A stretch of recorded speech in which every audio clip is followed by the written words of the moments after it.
ዛሬ ትምህርት ቤት ለመድረስ እነዚህን ተራሮች አቋርጠው በቀን 5 ሰዓት በእግራቸው የሚጓዙትን የነዚህን የአንደኛ ደረጃ ተማሪዎች የአንድ ቀን ውሎ ምን እንደሚመስል እንመለከታለን። ትምህርት ቤታቸው ለመድረስ ከእግራቸው ስር ተደብቀው ሊገኙ የሚችሉ ገዳይ እባቦችንና መርዛማ ነፍሳትን ማለፍ ይጠበቅባቸዋል። ጉዟቸው 90 ዲግሪ ቀጥ ያለ አቀበትን ያካትታል። ዝናብ በሚዘንብበት ጊዜ ደግሞ አንዲት እርምጃ ወደ ኋላ መንሸራተት ለሞት ሊዳርግ ይችላል። ዛሬ ጉዞው ምን ያህል ፈታኝ እንደሆነ ለማሳየት ከነዚህ ልጆች ጋር ወደ ትምህርት ቤት አብረን እንጓዛለን። አብራችሁን ስትቆዩ የእናንተን ትዝታ አጋሩን። የእናንተ ትምህርት ቤት ከቤታችሁ ምን ያህል ርቀት ነበረው? ኮሜንት ላይ ጻፉልን። የጉዞ ከወትሮው የተለየ በአስደናቂ ነገሮች የተሞላና ብዙዎቻችንን በትዝታ ወደ ኋላ የሚወስደን ጉዞ ነው። አብራችሁን ስትቆዩ ተማሪዎችንና የትምህርት ቤት ማህበረሰቦችን በእንባ ያራጨ እንዲሁም ህይወታቸውን ለዘላለም የሚቀይር ትልቅ ክስተት እናሳያችኋለን።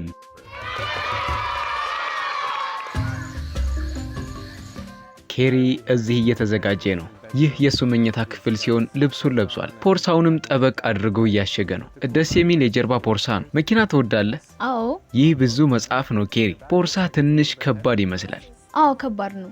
ስትሄድ ፖርሳውን መሸከም ይከብዳል? አይ። ለመሄድ ተዘጋጅተሃል? ተዘጋጅቻለሁ።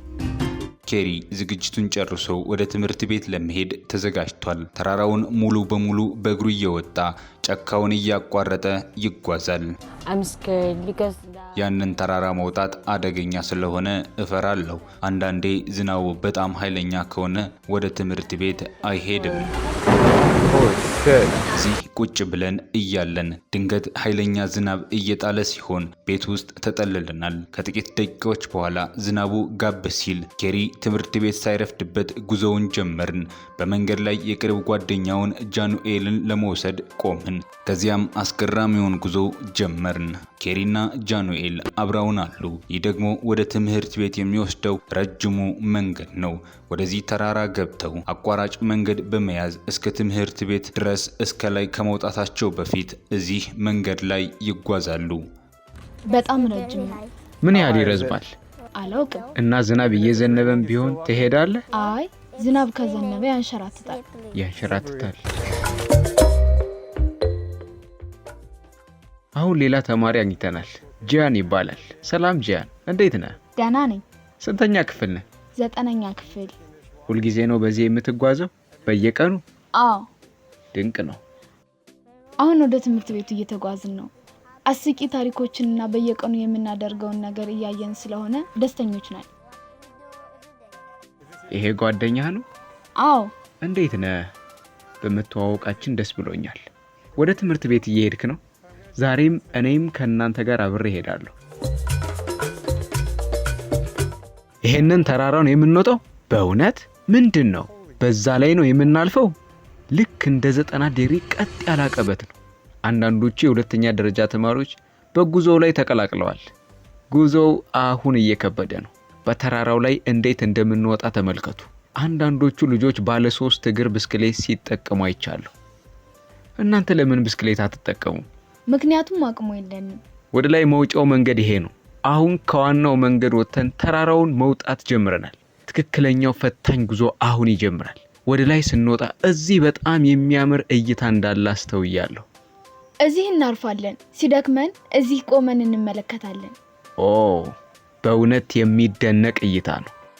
ወደ አቀበቱ የተጓዝነው 20 ሜትር ያህል ብቻ ቢሆንም እኔ ግን ገና ካሁኑ ላብ በላብ ሆኛለሁ። ውጪው በጣም እርጥበታማ ነው። በጉዟችን ከአንደኛ ደረጃ እስከ ሁለተኛ ደረጃ ያሉ ተማሪዎች አብረውን አሉ። ከፊታችን ያለውን ግዙፍ ተራራ ትኩር ብለን እያየነው ነው። 90 ዲግሪ ቀጥ ያለ ሲሆን በጣም ያስፈራል። በጉዟችን መካከል እኔ ብዙ ጊዜ እረፍት ሳደርግ፣ እነዚህ ልጆች ግን ሲጓዙ ምንም አያርፉም። እነዚህ ተማሪዎች ወደ ትምህርት ቤት ለመድረስ ብቻ በየቀኑ 5 ሰዓት በጫካ ውስጥ ይጓዛሉ።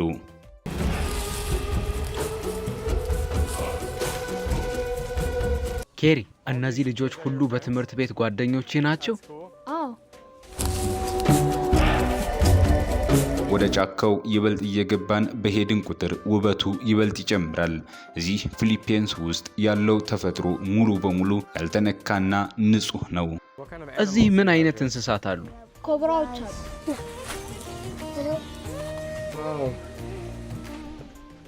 ዋው በጣም ደስ ይላል።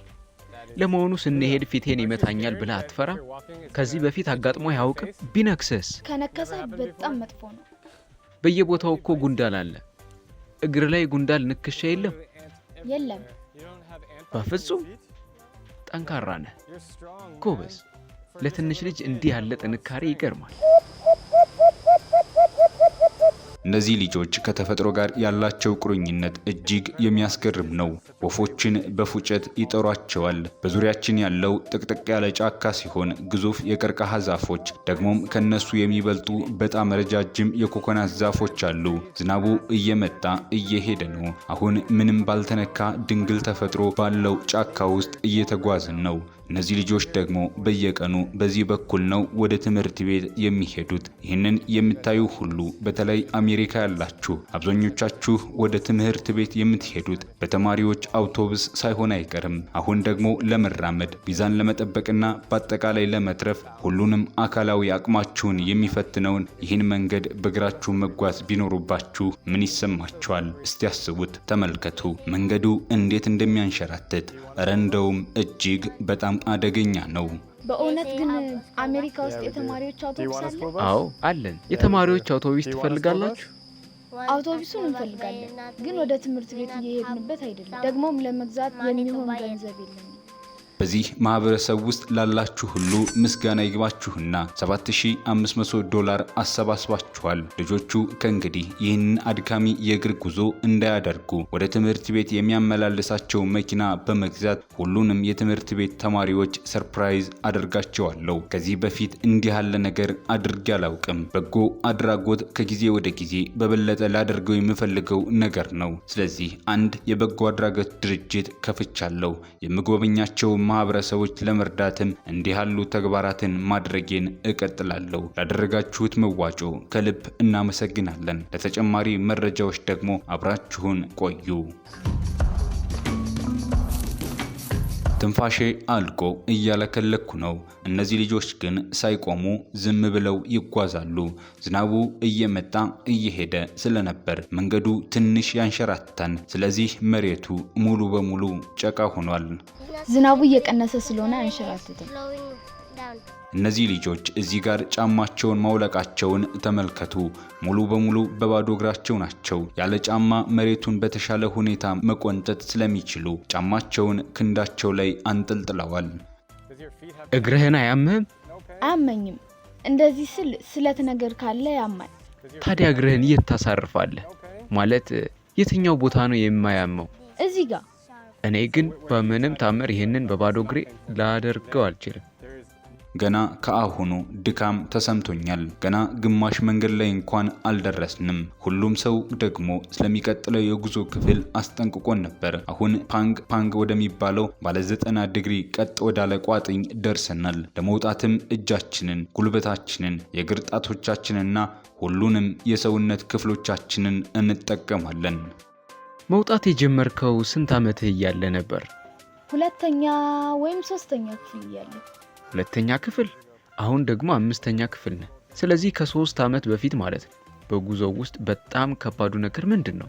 አንዲት የተሳሳተ እርምጃ ከተራመድክ ትወድቃለህ። ተሳስተ ተራምደ ታውቃለህ? አዎ፣ ግን አልወደኩም። የዛፉን ቅርንጫፍ ያዝኩ። ይህ ስንት ጊዜ አጋጥመዋል? 2 ጊዜ። ታዲያ ተጎዳህ? ቆሰልክ? የለም። ጤና ይስጥልኝ። እንደምን አለ? ልክ እንደ ማንኛውም የመንገዱ ነዋሪ ነው። ጆንያዎችን ተሸክሞ እንዲሁ እኔን አልፎኝ እየሄደ ነው። ይህንን አድካሚ ጉዞ በየቀኑ ማድረግ በእውነት የማይታመን ነው። እንደ እነዚህ ልጆች መሆን የምችል ስለማይመስለኝ ጫማዬን አለማውለቅ መርጫለሁ። እነዚህ የዛፍ ቅርንጫፎች በጣም ጠንካራ ስለሆኑ እነሱን አጥብቆ መያዝ እጅግ ወሳኝ ነው። ካልሆነ ግን ተንሸራተህ በቀጥታ ወደ ኋላ ትዘረራለህ። ራስህ ተከፍቶም ልትሞት ትችላለህ። ይህ በጣም አስፈሪ አደጋ ነው። እግሬ ስር መንገዱ እጅግ በጣም ያንሸራትታል። በእውነት የዛፍ ቅርንጫፎችን ይዘን ወደ ኋላ እንዳንወድቅ መጸለይ ይገባል። ይህንን ጉዞ በየቀኑ ማድረጋችሁ በእውነት አስገራሚ ነው። ዛፎቹን አጥብቆ መያዝ የቅርብ ጓደኛን እንደማቀፍ ነው። ምክንያቱም ከአደጋ የሚጠብቁን እነዚህ ናቸው። እነዚህ ልጆች እንዲህ ሲያደርጉ ማየት እጅግ ይደንቃል። ቢሆንም ግን ልጆቹ ያሳዝናሉ። በጫካና ተራራ ላይ 5 ሰዓት መራመድ ብቸኛው አማራጫቸው ነው። ለባጃጅ ወይም ለትምህርት ቤት አውቶቡስ የሚሆን ገንዘብ የላቸውም። በዚህ ቦታ ምንም አይነት የትምህርት ቤት አውቶቡስ የለም።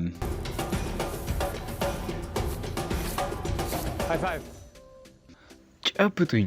ተራራውን በድል ተወጠኗል። ማይታመን ነው። ዳገቱ በጣም አስቸጋሪ ነው። ልጆቹ በጣም ጠንካራ ናቸው። ይሄ ጉዞ በጣም አስገራሚ ነው። እስከ ተራራው ጫፍ ድረስ ነው የምንወጣው። ቀርበናል ወይስ ሩቅ ነን? በጣም ሩቅ ነን። ገና ሩቅ ነን። አንተ አልደከመህም? አልደከመኝም። ሁሉም ሰላም ነው? አዎ። ገደሉን አልፈነዋል። አሁን ደግሞ በሚያስደንቅ የኮኮናት ዛፎች መሃል ደርሰናል። በጉዞ መካከል የተለቀመው ኮኮናት የኬሪን ራስ ለጥቂት ቢስተውም ለሰውነታችን ግን እጅግ ተስማሚ መክሰስ ሆኗል። በተለይ ጣፋጭነታቸውና ጥምን በመቁረጥ ረገድ ወደር የማይገኝላቸው የፊሊፒንስ ኮኮናቶች ልዩ ጣዕም አላቸው። በዚህ አስደሳች ጣዕም የታጀበ ጉዞ ውስጥ ግን በአቅራቢያው የሚታየው የተቃጠለ ቤት ፍርስራሽ በስፍራው ላይ የራሱን ጥላ ያጠላል። ከ2 ሰዓታት አድካሚ ዳገትና ከባድ ጉዞ በኋላ ላብ በላብ ሆነን በመጨረሻ የተራራው ጫፍ ላይ ወዳለው ትምህርት ቤት ደረስ። መንገዱ ባያልቅም ድካሙ ቢጠናም ልጆቹ ግን ምንም ሳይመስላቸው በፈገግታ ይጓዛሉ። እነዚህ ታታሪ ልጆች ለእውቀት ሲሉ በየቀኑ ጠዋትና ማታ ይህን አድካሚ መንገድ መቧጠጣቸው በእውነት ያስደንቃል።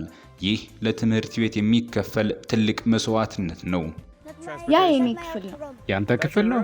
አዎ የኔ ክፍል ነው። እሺ ወደ ክፍልህ እንሄድና እንየው። እሺ ሁላችሁም ተነሱ። ፈጣሪ ሆይ ለአስተማሪዎቻችን ታዛዥ እንድንሆን እርዳን። ለራሳችን ለትምህርት ቤታችንና ለምንወዳት ሀገራችን ፊሊፒንስ በረከትን እንድናገኝ አሜን። እንደምን ዋላችሁ? አመሰግናለሁ። ተቀመጡ። እዚህ ካሉት ልጆች መካከል ስንቶቹ ናቸው በእግራቸው ትምህርት ቤት የሚመጡት? ሁሉም ማለት ይቻላል። ግን እንደናንተ ረጅም መንገድ አይጓዙም። እዚሁ መኝታ ክፍል አላቸው። እዚህ ያሉ ተማሪዎች የኦሮ መጀመሪያ ደረጃ ትምህርት ቤት ተማሪዎች ናቸው። በጣም ጎበዝ ተማሪዎች ናቸው። የቤት ስራቸውን ሲሰሩ ብታያቸው ምን ያህል ጎበዝ እንደሆኑ ትረዳለህ። እንዲሁም ወላጆች ለልጆቻቸው ትምህርት ትልቅ ድጋፍ ያደርጋሉ። የአየር ሁኔታው መጥፎ ቢሆንም እንኳን ትምህርት ቤት ለመምጣት ከፍተኛ ፍላጎት አላቸው። መንገዱ ለእነርሱ ቀላል አይደለም። ነገር ግን አየሩ ጥሩ ሲሆን በጣም ቀድመው ትምህርት ቤት ይደርሳሉ። የአየሩ ሁኔታ መጥፎ ቢሆንና ተማሪዎቹ ቢዘገዩ ትምህርቱን በሰዓቱ ትጀምራላችሁ ወይስ ተማሪዎቹ እስኪመጡ ትጠብቃላችሁ? ትምህርቱን በሰዓቱ እንጀምራለን። ነገር ግን ለዘገዩ ተማሪዎች የነበረውን ትምህርት ክለሳ እናደርግላቸዋለን።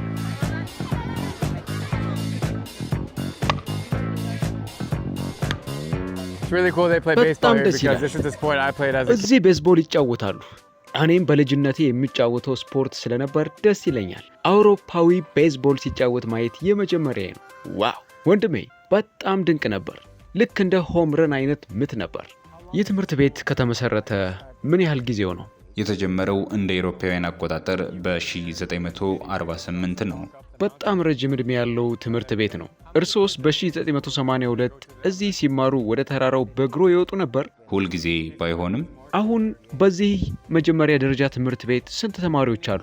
108 ተማሪዎች። በፊት ተማሪዎቹ ይበዙ ነበር? አዎ፣ በፊት ተማሪዎቹ ብዙ ነበሩ። ከነዚህ ውስጥ ስንቶቹ ናቸው ተራራውን በእግራቸው የሚወጡት? ተራራው አቅራቢያ የሚኖሩት ተማሪዎች ብቻ ናቸው። አሁን ጥቂቶች ብቻ ናቸው ማለት ነው። ችግሩ ልጆቹ አቋራጭ መንገድ እንዳይጠቀሙ ቢከለከሉና በረጅም መንገድ በታክሲ እንዲመጡ ቢደረግ ደግሞ ዋጋው ውድ ይሆንባቸዋል። አዎ፣ ዋናው ችግራችን እሱ ነው። ትምህርት ቤቱ በጣም ገለልተኛ ቦታ ላይ ስለሚገኝ ሰዎች እዚህ ለመድረስ ይቸገራሉ። ለዚህ ነው ብዙ ልጆች ወደ ሌላ ትምህርት ቤት የሚሄዱት። ታዲያ ብዙ ልጆች ወደዚህ እንዲመጡ ምን መደረግ አለበት? መፍትሄው የትራንስፖርት ጉዳይ ብቻ ነው? አዎ ትራንስፖርት ካገኘን የተማሪዎቻችን ቁጥር መልሰን መጨመር እንችላለን። በዝናብ ወራት በእግራቸው የሚመጡ ልጆች ክፍል መድረስ ባይችሉ ምን ይሆናሉ? ዝናብ ውስጥ ይቆም ስለሚጠብቁ ያረፍዳሉ፣ አሊያም ከትምህርት ቤት ይቀራሉ። ይሄ በእውነት ከባድ ነው። አዎ ባለፉት 77 ዓመታት ውስጥ ምንም አይነት የትምህርት ቤት አውቶቡስ አልነበረም? አዎ ፈጽሞ የለም። አንድም ቀን። ችግሩ የበጀት እጥረት ነው? አዎ በእርግጥም የበጀት ጉዳይ ነው። የትምህርት ቤቱ ሁኔታ ያን ያህል ጥሩ እንዳልሆነ ከገጽታው ማየት ትችላላችሁ። ጣሪያው እየፈረሰ ነው። ህንፃዎቹም ቀለም መቀባት ያስፈልጋቸዋል። እዚህ ያሉት መስኮቶች ተመልከቱ። ትምህርት ቤቱ ለ77 ዓመታት ሲያገለግል ቆይቶ አሁንም እንዲህ ባለ በጣም ደካማ ይዞታ ላይ መገኘቱ በእውነት ያሳዝናል። ኬሪ፣ ዛሬ ውሎ እንዴት ነበር? ጥሩ ነበር። ተደስተሃል? አዎ። ትምህርት ቤት ውስጥ አዲስ ነገር ተምረሃል? አዎ። ምን ተማርክ? ማባዛት። ትምህርት ቤት ውስጥ ከሁሉ በላይ የምትወደው ትምህርት ምንድን ነው? የትኛውን ትምህርት ትወዳለህ? እንግሊዘኛን እወደዋለሁ። ስታድግ ምን መሆን ትፈልጋለህ? ወታደር መሆን ትፈልጋለህ? አዎ። ለምንድን ነው ወታደር መሆን የፈለከው? ሀገሬን ለመጠበቅ። ነገ ጠዋት ትልቅ ሰርፕራይዝ ይዤላችሁ እመጣለሁ። እናንተም በጣም ደስ ይላችኋል። ስለዚህ እባካችሁ ነገ ጠዋት እዚህ ተገኙ። እናንተን ለማየት በጣም ጓጉቻለሁ። በጣም አመሰግናለሁ። የትምህርት ሰዓት ካለቀ በኋላ ተራራውን ወርዶ ወደ ቤት የሚመለሱበት ጊዜ ነው። ወደ ቤት መመለሱ ደግሞ የበለጠ አደገኛ ነው። አሁን የተራራውን ቁልቁለታማ ክፍል እየወረድን ነው። በዝናቡ ምክንያት ድንጋዮች በጣም ያንሸራትታሉ። ስለዚህ በጣም ጥንቃቄ ማድረግ አለብን። ምክንያቱም እውነቱን ለመናገር ትንሽ ፈርቻለሁ። በተጨማሪ እዚህ አካባቢ መርዛማ እባቦች አሉ። ልጆቹ ሁሉ እባቦችን እንዳገኟቸው ይናገራሉ። አሁን ሙሉ ትኩረቴ እባብ እንዳልረግጥ ብቻ ነው። ወይኔ ጉዴ! ነገሩ በጣም ከባድ ነው። ራሴን ጥሩ የአካል ብቃት እንዳለኝ አድርጌ ማሰብ እወዳለሁ። ነገር ግን ይህ የእግር ጉዞ በጣም ከባድ ነው። ምንም ምህረት የሌለው በጣም አድካሚ ነው። አሁን በኮኮናት ክምር ላይ እየተራመድን ነው። ከሁለት ረጅም ሰዓታት በኋላ በመጨረሻ ወደ መንደሩ ተመለስን። በሚስጥር የትምህርት ቤት ባስ ለመግዛት እንድችል ኬሪን ተሰናበትኩት። እናም ይህን ነጭ ቫን በ10,000 ማግኘት ቻልን። አሁን ልንገዛው ነው። ቫኑን ወደ ትምህርት ቤቱ ወስደን ሁሉንም ሰርፕራይዝ እናደርጋቸዋለን። በጣም አስደናቂ ጊዜ እንደሚሆን ተስፋ አደርጋለሁ። ባሱ ያገለገለ ቫን ነው፣ ነገር ግን በጣም ጥሩ ነው። እዚህ ደግሞ የኤሲ ማውጫዎች አሉት። ለመናገር የሚያሳዝን ቢሆንም ብዙዎቹ ልጆች በሕይወታቸው ኤሲ አግኝተው አያውቁም። ቤታቸው የለም፣ ትምህርት ቤታቸውም የለም። እዚህ መኪና ውስጥ ግን አላቸው። ይህ ለኔ ትልቅ ትርጉም አለው። ይህን መኪና ወደ ትምህርት ቤቱ ነድተን ስንገባ ምላሻቸውን ለማየት በጣም ጓጉቻለሁ። ለእነዚህ ተማሪዎች ባስ ስፖንሰር ለማድረግ ለተሰበሰበው ማህበረሰብ በጣም አመሰግናለሁ። በሕይወታቸው ውስጥ በእርግጥ እውነተኛ ለውጥ እያመጣን መሆናችንን ማወቅ አስደናቂ ስሜት ይፈጥራል። አሁን ወደ ትምህርት ቤቱ ገብተን ሰርፕራይዝ ልናደርጋቸው ስንል የጭንቀትና የደስታ ስሜት ይሰማኛል። ልቤ በጣም እየመታ ነው። ሁሉም ልጆች እዚህ አሉ። ልጆች፣ ይህን መኪና ገዝተንላችኋል። ይህ መኪና የትምህርት ቤት አውቶቡሳችሁ ሆኗል።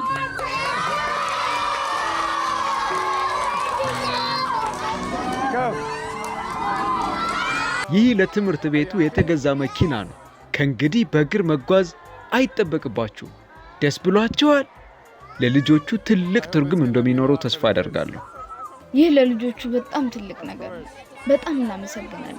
ለእኛ ትልቅ በረከት ነው። በጣም እናመሰግናለን። ምን ተፈጠረ? ኬሪ አናግረኝ። ምን እየሆነ ነው? ልጆች ከኬሪ ጋር ጥቂት ጊዜ ስጡን።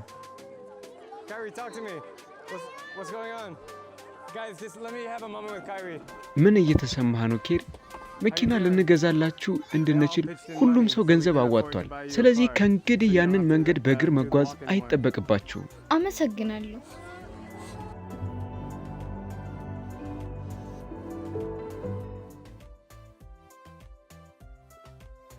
እኔ በእግሬ እሄዳለሁ። አሁን መኪናው ላይ ምልክት እያደረጉበት ነው። የኦሮ መደበኛ የአንደኛ ደረጃ ትምህርት ቤት አውቶቡስ መሆኑን ለማብሰር ደስ ይላል።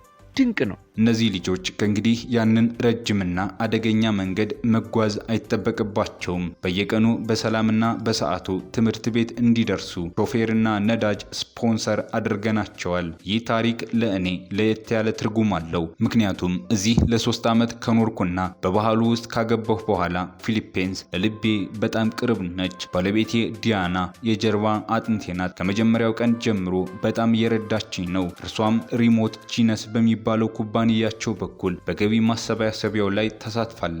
ይህ ኩባንያ ብቃት ያላቸውን ፊሊፒንሳውያን የግል ባለሙያዎችን ለመቅጠር የሚያስችል የገበያ ቦታ ሲሆን በፊሊፒንስ ዙሪያ ተማሪዎችን ስፖንሰር ያደርጋሉ። ልጆቹ ለመማር ያላቸውን ፍላጎት ማየቴ በጣም ያስደስተኛል። ምክንያቱም ትምህርት ቤት ከድህነት መውጫ መንገድ ብቻ ሳይሆን አጠቃላይ ሀገርን የሚያሳድግ ሞተር እንደሆነ በጽኑ አምናለሁ። መልካሙን ሁሉ በመመኘት አበቃን።